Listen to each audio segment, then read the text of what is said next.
Enjoy paying for your own vacation, I texted when my family just landed in Hawaii.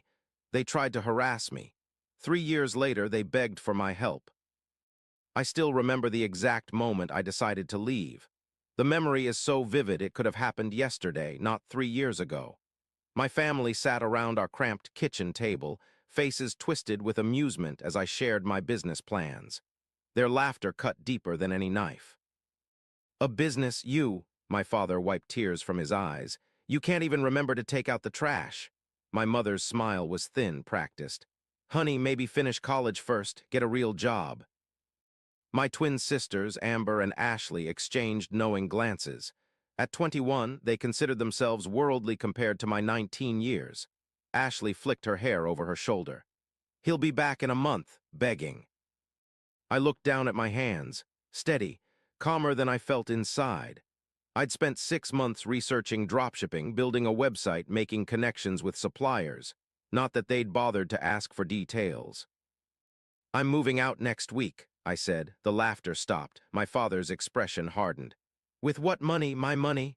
He stabbed a finger at me. You live under my roof, you follow my rules. No son of mine is wasting his life on internet scams. My mother reached for my arm. Think about what you're doing. You've always been impulsive. I turned her out. She always brought up my childhood mistakes whenever I tried to do something on my own. I've already signed a lease, I said. The silence was deafening. Then came the storm. My father called me ungrateful. My mother cried about sacrifices. My sisters predicted my spectacular failure with barely concealed glee. According to them, I was throwing my life away. I'd never make it on my own. I'd come crawling back, broke and broken. I packed that night, left the next morning while everyone was still sleeping. I didn't leave a note. What would I say that hadn't already been said? My new apartment was small, just a studio in a part of the city where the rent wouldn't kill my savings. The previous tenant had left behind a wobbly desk and a futon that smelled faintly of cigarettes. It wasn't much, but it was mine. For the first week, I barely slept. I worked 18-hour days, fine-tuning my website, contacting suppliers, setting up ads. My phone buzzed constantly. Text messages from my mother, alternating between guilt trips and concern. Voicemails from my father, his anger growing with each unanswered call. My sisters sent mocking messages, betting on how long I'd last. I turned my phone off, focused on work. By the end of the month, I'd made my first significant sales, nothing huge but enough to cover rent with a little left over. By the end of the second month, I'd doubled my income. The third month tripled. I bought myself a new Toyota Camry, nothing flashy but brand new, my first major purchase. I ran my fingers over the smooth steering wheel, inhaling that new car smell. I'd earned this. Me, not my family's connections or my father's money. Just me, my work, and my determination. I didn't mean to post about it on social media. I'd been keeping a low profile, avoiding family drama. But the salesman took a photo of me with my new car, and before I knew it, I'd shared it. A moment of pride I couldn't suppress. The response was immediate. My phone exploded with notifications. Suddenly, family members who hadn't bothered to check if I was alive now wanted to reconnect. Cousins I barely spoke to sent congratulatory messages. Old high school friends expressed surprise. And my family, they changed their tune so fast it gave me whiplash. My mother called first, her voice sweet as honey.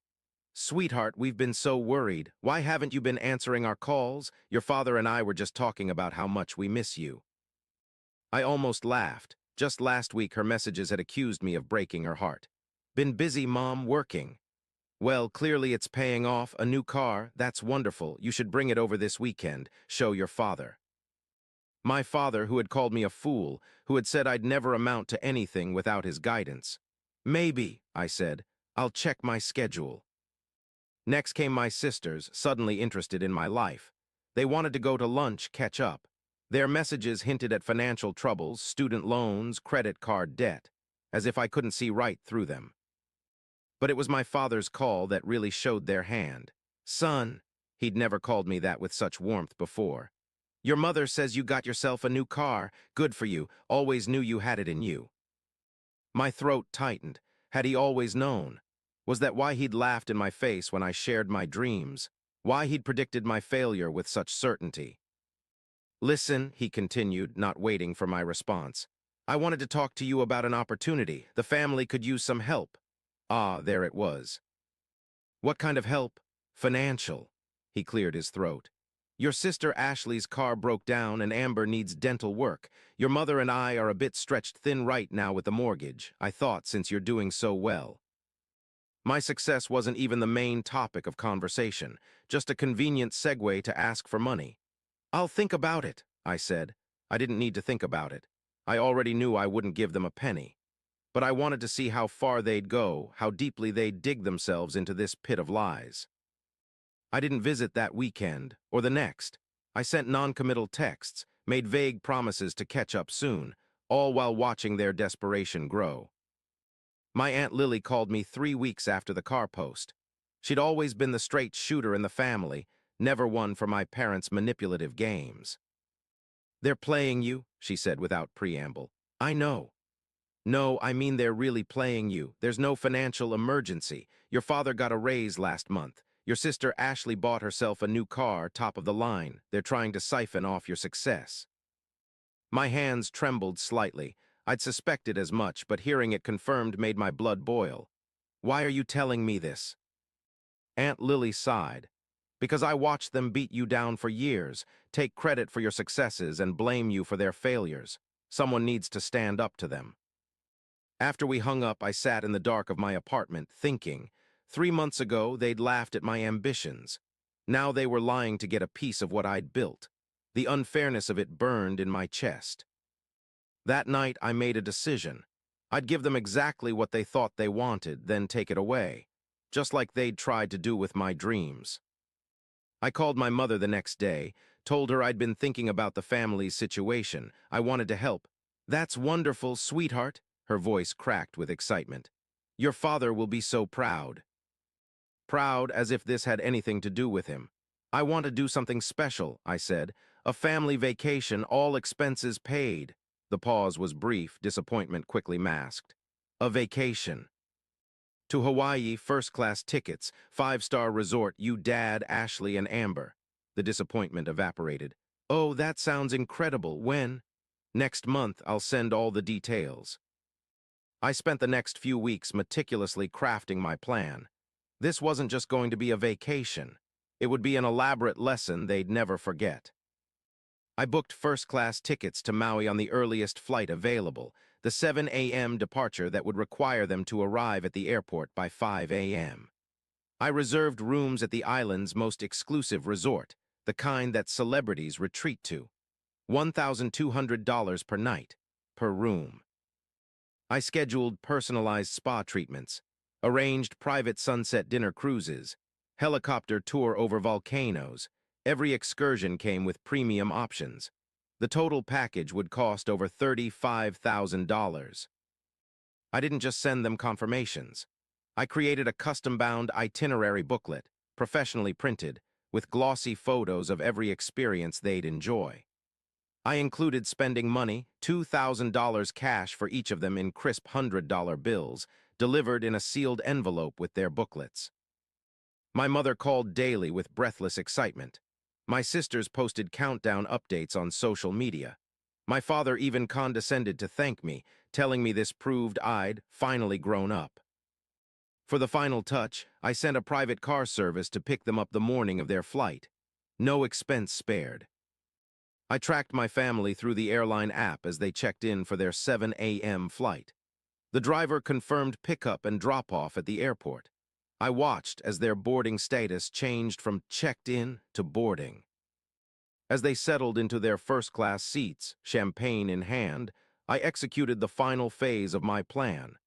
I sent a text to the family group chat. Remember how you laughed when I said I was starting a business? Remember how you said I'd never make it on my own? Enjoy paying for your own vacation. Hawaiian sunsets are spectacular this time of year if you can still afford to see them. Then I sent a message to the airline canceling my payment for the tickets. I did the same with the hotel, the excursions, the car service, everything.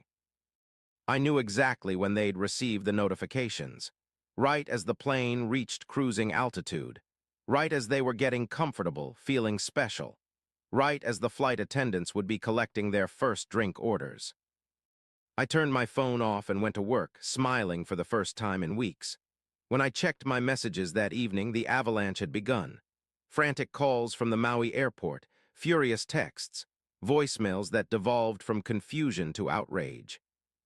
What kind of sick joke is this? We're stranded in Hawaii with no hotel and no return tickets. Your father had to max out his credit cards just to get us a motel room. I sent one message to the family group chat. Consider us even. Then I blocked their numbers. The flying monkeys came next. Relatives I barely knew called to tell me how cruel I'd been, how my parents were devastated, how they'd had to borrow money from friends to get home. Former neighbors, family friends, even my mother's hairdresser somehow got my number. I blocked them all. Aunt Lily sent me a text with a laughing emoji. About time someone gave them a taste of their own medicine. For 2 weeks they tried everything. New phone numbers, email addresses, social media accounts. When they couldn't reach me directly, they started showing up at my apartment. I watched through the peephole as my mother pounded on my door, tears streaming down her face. My father threatened legal action in a voice loud enough for the whole floor to hear. My sisters took turns between pleading and cursing my name. I never opened the door. Eventually, they stopped coming. The messages dwindled. The harassment faded. I changed my number, moved to a new apartment, and focused on growing my business. 3 years have passed since then. 3 years of peace. 3 years of growth. My small dropshipping venture has expanded into a multi-million-dollar e-commerce company with 15 employees. I bought a house overlooking the city. I drive a car worth more than my parents' mortgage. I still hear about them occasionally, through the family grapevine that Aunt Lily still plugs me into when there's something I should know. My father lost his job 6 months after the Hawaii incident. Something about misappropriating company funds. He's been bouncing between positions ever since, each one less prestigious than the last. My mother had to return to work after 15 years as a housewife. She cashiers at the local grocery store now. My sister's credit card debt caught up with them. Ashley had to move back home after her car was repossessed. Amber dropped out of her master's program when the money ran dry. Last week, I received an invitation to my cousin's wedding. My family will be there. It would be the first time seeing them since I walked out of their house 3 years ago. The wedding day arrives with perfect weather. I adjust my custom-tailored suit in the mirror, charcoal gray, subtle pinstripes, Italian silk. The reflection shows someone my 19-year-old self wouldn't recognize. Confidence. Successful. Unshakable. I arrive at the ceremony fashionably late, slipping into a back row just as the bride walks down the aisle. I catch Aunt Lily's eye across the room. She gives me a subtle thumbs up. No one else notices me yet. It's during the reception that it happens. I'm at the bar ordering a whiskey neat when I hear my mother's gasp. She's frozen mid-step, champagne flute clutched in her manicured hand, starring as if she's seen a ghost. Daniel, her voice carries just enough for nearby guests to turn. I smile politely. Hello, Mother. She's aged, fine lines around her eyes that her expensive creams couldn't prevent. Her dress is designer but from 3 seasons ago. The jewelry looks like costume pieces attempting to pass as genuine. My father appears at her shoulder, his expression cycling rapidly from shock to calculation. He's thinner, gray now dominating his temples. The confident posture he once carried has diminished. Son, he extends his hand as if the Hawaii incident never happened, as if 3 years of silence was just a minor miscommunication. I shake it briefly.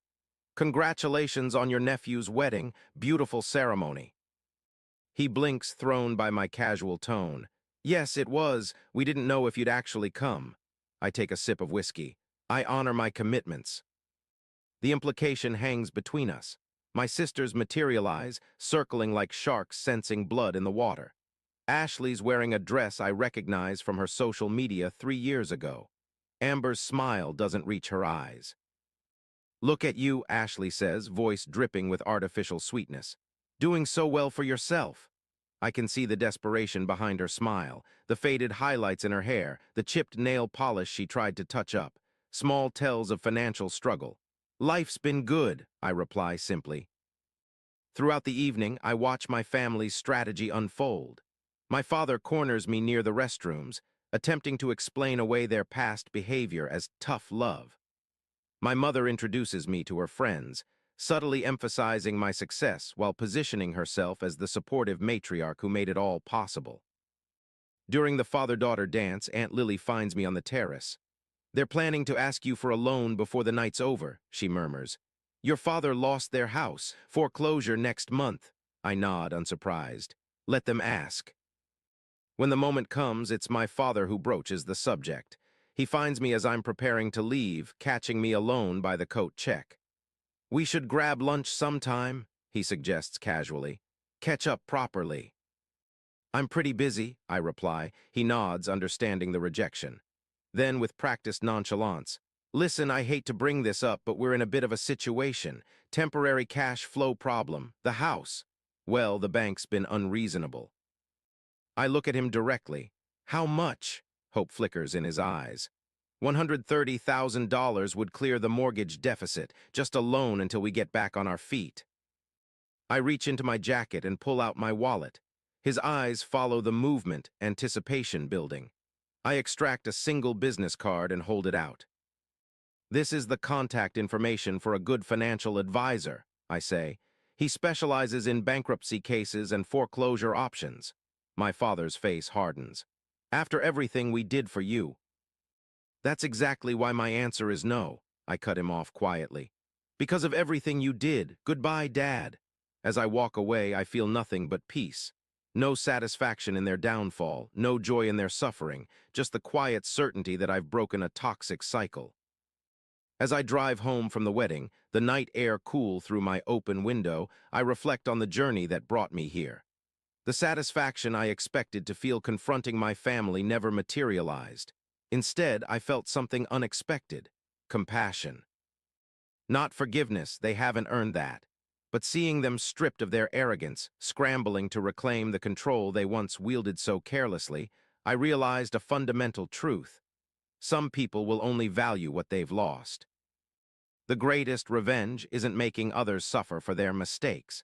It's building something so beautiful from their rejection that they're forced to witness what they could have been part of. As I pull into my driveway, I think about that determined 19-year-old who drove away from home with nothing but a dream and the courage to pursue it. He knew his worth all along, even when no one else did. The lesson isn't just for them, but for anyone who might be standing where I once stood. Your worth isn't determined by those who fail to see it. The opinions of people who mock your dreams are irrelevant to your capacity to achieve them. Blood makes you related. Loyalty, respect, and support make you family. Sometimes the hardest thing to do is recognize when the people who should love you the most are the ones holding you back. Sometimes walking away isn't giving up. It's stepping forward. And that's the final victory. Not proving them wrong, but finally understanding that I never needed their approval in the first place.